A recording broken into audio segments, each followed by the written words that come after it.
يا أيها الذين آمنوا لا تبطلوا صدقاتكم بالمن والأذى كالذي ينفق ماله رياء الناس ولا يؤمن بالله واليوم الآخر فمثله كمثل صفوان عليه تراب فأصابه وابل فتركه صلدا لا يقدرون على شيء مما كسبوا والله لا يهدي القوم الكافرين صدق الله العظیم۔ یا ایھا الذین آمنوا کا درس جاری ہے۔ اللہ تعالیٰ نے اس آیت مبارکہ میں بیان فرمایا کہ اے ایمان والو، اپنے صدقات کو ریا کے ذریعے احسان جتلا کر اور تکلیف پہنچا کر ضائع مت کرو۔ ریا کیا چیز ہے؟ جس سے انسان کا عمل باطل ہو جاتا ہے اور انسان کو اس عمل پر کوئی اجر و ثواب نہیں ملتا۔ محدثین کرام نے ریا کی تعریف یہ کی ہے کہ اللہ کی اطاعت میں دوسرے کو شریک ٹھہرا لینا۔ اطاعت اللہ کی ہے، عبادت اللہ کی ہے، اور اس میں دوسرے کو شریک ٹھہرا لینا، یہ ریا ہے، اور ریا حرام ہے۔ اللہ تعالیٰ نے اس کو حرام قرار دیا ہے، اور ریا بھی ایک طرح کا شرک ہے۔ جس طرح شرک حرام ہے، اسی طرح ریا بھی حرام ہے۔ ریا کے حرام ہونے کی دو وجہ ہیں۔ پہلی وجہ یہ ہے کہ بندہ اللہ کے ساتھ دوسرے کو شریک ٹھہراتا ہے، مطلب اللہ کی رضا کے ساتھ اللہ کے لیے جو عمل کرتا ہے اس میں دوسرے کو شریک ٹھہرا لیتا ہے، یعنی لوگوں کی رضا مقصود ہوتی ہے، اللہ کی رضا مقصود نہیں ہوتی۔ گویا اس نے مخلوق کی رضا پر اللہ کی رضا پر مخلوق کی رضا کو مقدم کر لیا۔ اللہ کی رضا پر مخلوق کی رضا کو مقدم کر لیا ہے۔ تو جب بندہ اللہ کی رضا پر مخلوق کی رضا کو مقدم کر لیتا ہے تو یہ ریا بن جاتا ہے، یعنی عمل تو اللہ کے لیے، دکھاوا دوسروں کے لیے۔ عمل تو اللہ کے لیے، دکھاوا مخلوق کے لیے۔ یہ ایسے ہے کہ عمل تو بادشاہ کے لیے کیا جائے اور اس کام کو دکھایا جائے بھنگی کو، تو کوئی بھی بادشاہ یہ کام پسند نہیں کرے گا کہ عمل تو تم نے میرے لیے کیا اور دکھایا دوسروں کو ہے، دکھاوا بھنگی کے لیے ہے۔ تو مخلوق کی رضا کو اللہ کی رضا پر مقدم رکھنا چاہیے، لیکن اس ریاکار نے اللہ کی رضا پر مخلوق کی رضا کو مقدم کر لیا ہے، اس وجہ سے یہ عمل باطل ہو گیا ہے، اس میں ریا آ گیا ہے، یہ دوسروں کے دکھاوے کے لیے عمل ہو گیا ہے۔ دوسرا، اس وجہ سے ریا کو حرام قرار دیا گیا ہے کہ بندہ اپنے حق میں لوگوں کو نفع اور نقصان کا مالک سمجھتا ہے کہ اگر میں یہ کام لوگوں کے لیے کروں گا تو مجھے فائدہ پہنچے گا، اگر یہ کام لوگوں کے لیے نہیں کروں گا تو مجھے نقصان پہنچے گا۔ تو بندہ اپنے حق میں لوگوں کو نافع اور ضار سمجھتا ہے، حالانکہ ہر کام میں اللہ کو ہی نافع اور ضار سمجھنا چاہیے۔ تو ان دو وجوہات کی بنا پر اس عمل کو ریا بنا دیا گیا اور ریا کو حرام قرار دیا گیا۔ ہمارے اکابرین جو ہے نا مثالیں دی ہیں کہ یہ ریا عمل کیسے بن جاتا ہے۔ تو فرمایا ایک آدمی مریض کی عیادت کے لیے جاتا ہے، اب اس کے سامنے 3 آپشن ہیں۔ پہلا یہ کہ اس نے یہ کام کیا ہے اللہ کی رضا کے لیے، کہ میں مریض کی عیادت اس لیے کرنے کے لیے جا رہا ہوں کہ اللہ تعالیٰ کے نبی نے ارشاد فرمایا تم مسلمان کے تم پر 5 حق ہیں، ان 5 حق میں سے ایک حق یہ ہے جب مسلمان بیمار ہو جائے تو تم اس کی عیادت کرو۔ تو حق کے مسلم سمجھ کر وہ اس کی عیادت کے لیے جا رہا ہے، اور مقصد اللہ کی رضا ہے کہ اللہ تعالیٰ جو ہے مجھ سے راضی ہو جائیں گے۔ اب مریض کی عیادت کے لیے دوسرا آپشن یہ ہے، اس نے یہ سوچا کہ مریض کا دل خوش ہو جائے گا، میں عیادت اس لیے کرنے کے لیے جا رہا ہوں کہ مریض کا دل خوش ہو جائے گا، اور کسی مسلمان کا دل خوش کرنا بھی جائز ہے۔ آپ صلی اللہ علیہ وسلم ارشاد فرماتے ہیں، تمہارا کسی مسلمان کو دیکھ کر مسکرانا اور مسکراتے ہوئے کلام کرنا یہ تمہارے گناہوں کو مٹا دیتا ہے۔ تو اس نیت سے جانا کہ مریض کا دل خوش ہو جائے گا، یہ بھی جائز ہے۔ تیسرا عمل یہ ہے کہ عیادت مریض کرنے کے لیے جا رہا ہے، لیکن اس کا مقصد یہ ہے آج میں اس کی عیادت کروں گا، کل یہ میری عیادت کرے گا۔ اب یہ ہو گیا ہے لوگوں کے دکھاوے کے لیے، مقصد لوگوں کی رضا ہے، مقصد لوگوں کی دکھاوا ہے، تو اس عمل کو اللہ تعالیٰ پسند نہیں کرتے۔ اسی طرح ایک اور مثال کے ذریعے اس ریا کو سمجھایا گیا ہے۔ لباس تین طرح کے بنائے جاتے ہیں۔ ایک لباس ہے زیبائش کے لیے، مقصد انسان کے جسم پر خوبصورتی آ جائے، پاکیزگی آ جائے، اور اس کا حکم اللہ تعالیٰ نے خود دیا ہے، خذوا زینتکم عند کل مسجد، یا تم مسجد میں آؤ تو اپنے آپ کو خوبصورت لباس پہن کر آؤ۔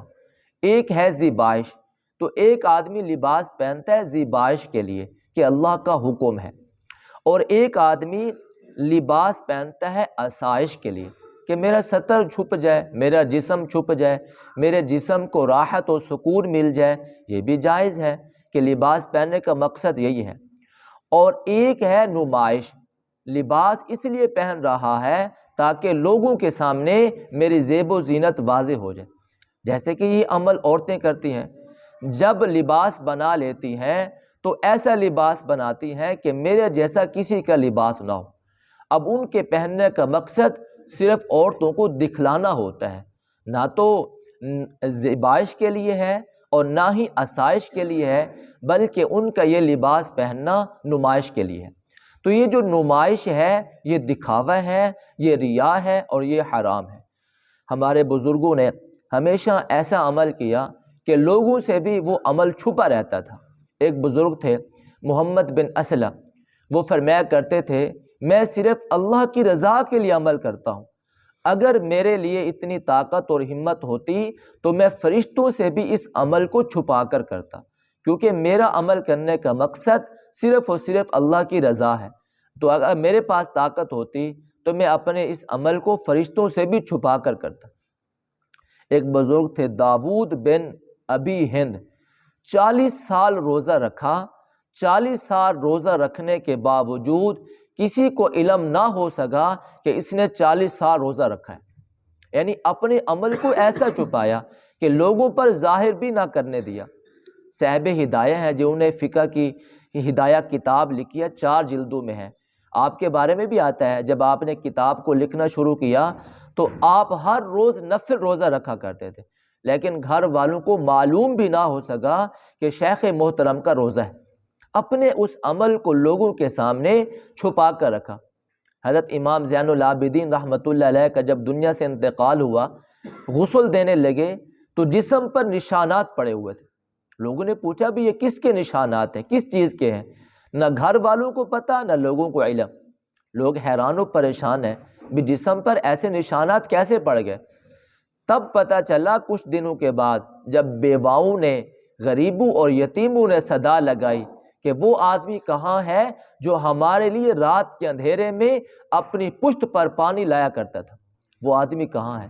پھر پتہ چلا وہ آدمی اور کوئی نہیں تھا، امام زین العابدین رحمۃ اللہ علیہ تھے، جو لوگوں کے لیے راتوں کو پانی بھرا کرتے تھے، زندگی بھر کسی کے سامنے زہر نہ ہونے دیا، صرف اور صرف اللہ کی رضا مقصود تھی، لوگوں کو دکھاوا مقصود نہیں تھا۔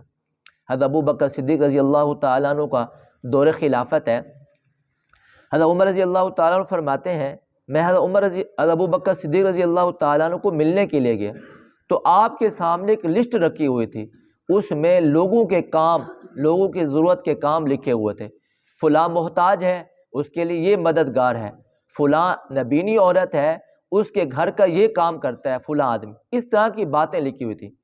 حضرت عمر رضی اللہ تعالیٰ عنہ فرماتے ہیں ایک آدمی کا نام لکھا ہوا تھا لیکن معاون کا نام نہیں لکھا ہوا تھا۔ تو میں نے سوچا چلو یہ کام میں کر لوں گا۔ تو میں جب شام کو اس کے گھر میں کام کرنے کے لیے گیا، کام کیا ہوتا تھا؟ پانی بھرنا ہوتا تھا، برتن دھونے ہوتے تھے اور گھر میں جھاڑو دینا ہوتا تھا، بس یہی کام ہوتا تھا، یہی خدمت ہوتی تھی۔ تو جب میں گیا، حضرت عمر رضی اللہ تعالیٰ عنہ فرماتے ہیں تو میں نے پوچھا میں تمہارا کام کرنے کے لیے آیا ہوں، تو اس نے مجھے بتایا میرا گھر کے کام ابھی ایک آدمی کر کے جا رہا ہے۔ حضرت عمر رضی اللہ تعالیٰ عنہ فرماتے ہیں میں دوسرے دن گیا کہ میں آپ کا کام کرنے کے لیے آیا ہوں، تو مجھے بتایا گیا کہ وہ ابھی کام کر کے جا رہا ہے۔ تو میں نے اس سے پوچھا کیا تم نے اس کا چہرہ دیکھا ہے؟ تمہیں اس کا ایڈریس معلوم ہے؟ تمہیں پتہ معلوم ہے وہ کون سا آدمی تھا؟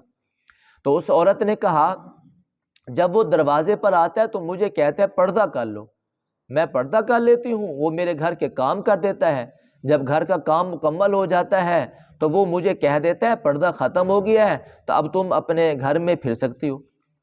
تو حضرت عمر رضی اللہ تعالیٰ عنہ فرماتے ہیں میں تیسری رات اس کے دروازے کے پاس چھپ کر بیٹھ گیا۔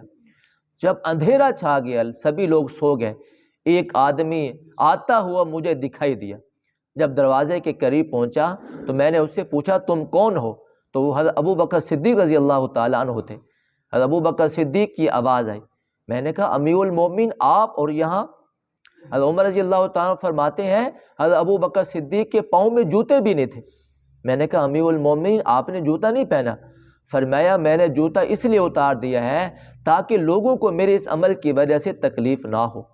اب دیکھیں حضرت ابو بکر صدیق رضی اللہ تعالیٰ عنہ ایک گھر کا کام کر رہے ہیں لیکن کسی کو پتہ بھی نہیں چل رہا، صرف اور صرف اللہ کی رضا مقصود تھی، ریا نہیں تھا، دکھاوا نہیں تھا۔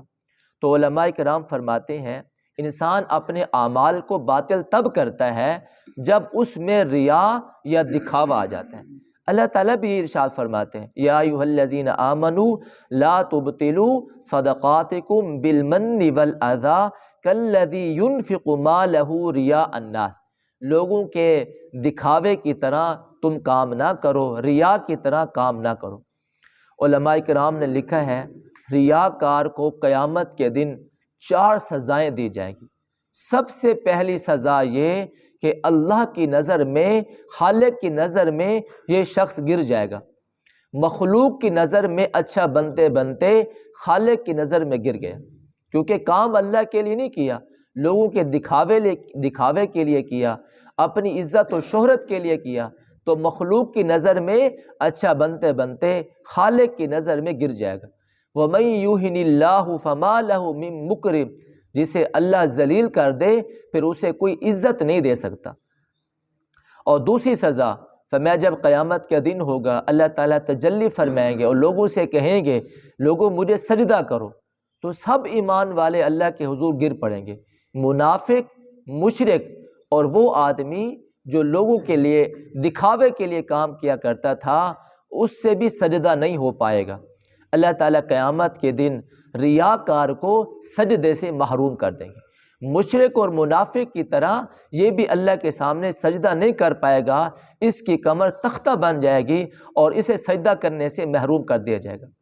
اور تیسری سزا اس کو یہ دی جائے گی اللہ اس کو ریاکاروں کے گروپوں میں شامل کر دیں گے، اس کے گروپ میں کھڑا کریں گے اور اللہ تعالیٰ بتائیں گے یہ وہ بندہ تھا جو لوگوں کے دکھاوے کے لیے عمل کرتا تھا، اپنے رب کی رضا کے لیے عمل نہیں کرتا تھا۔ اگر کوئی آدمی قیامت کے دن کسی آدمی کو اللہ تعالیٰ یہ چوائس دیں، یہ عمل دیں کہ ایک طرف یہ ہے کہ میں تیرے عیبوں کو کھولوں اور دوسری طرف یہ ہے کہ تو خود جہنم میں چلا جائے، تو پیر صاحب لکھتے ہیں بندہ یہی بات مان لے گا مولا میرے عیبوں کو ظاہر نہ کر، میں جہنم میں خود بخود چلا جاتا ہوں۔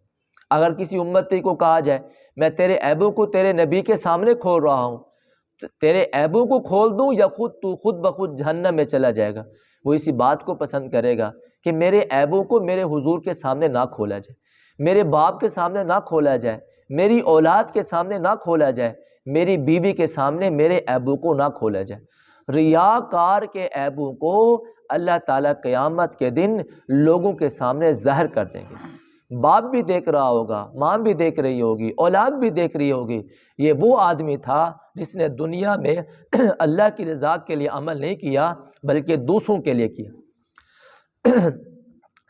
مولانا اشرف علی تھانوی صاحب نے ایک واقعہ لکھا کہ ایک آدمی کی بادشاہ نے دعوت کی۔